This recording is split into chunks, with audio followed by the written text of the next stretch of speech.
We are so quick to say that it's men's duty to do this, do that, and do the other thing, that if they fulfill their duty, there's nothing meritorious about it. There's nothing commendable about it.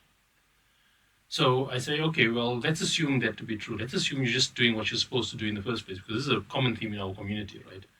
Yeah, you're supposed to do that. So what you want? You want a naughty badge, you want a pat on the back, right? It's my right. Yeah. Yeah.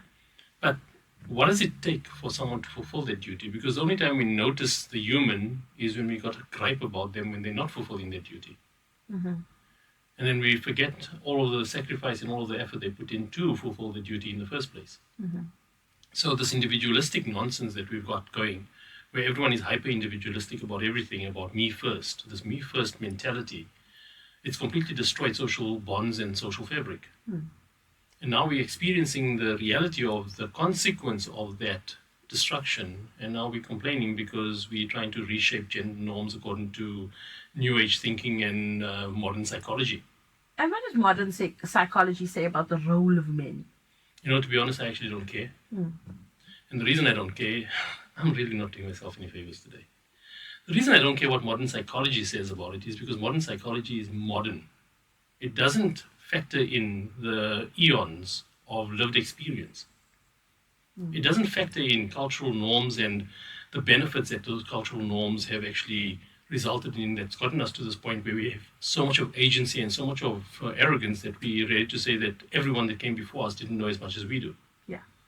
That's the ridiculousness. We've lost generational wisdom. We've lost ancestral wisdom. We've lost just so much because we think we've gotten too clever.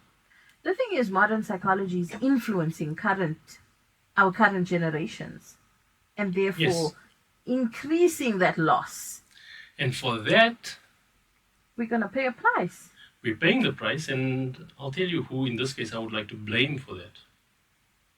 I would blame the traditionalists for that. And the reason I blame the traditionalists for that is because they were so stuck on ritual and tradition and custom that they didn't bother to connect the generations that came after this with the value of why it was important to do that, and why it was important to maintain those traditions, and why it was important to maintain those customs or those structures or those hierarchies or whatever it is. They didn't share the wisdom. They only shared the fear of non-compliance with the ritual.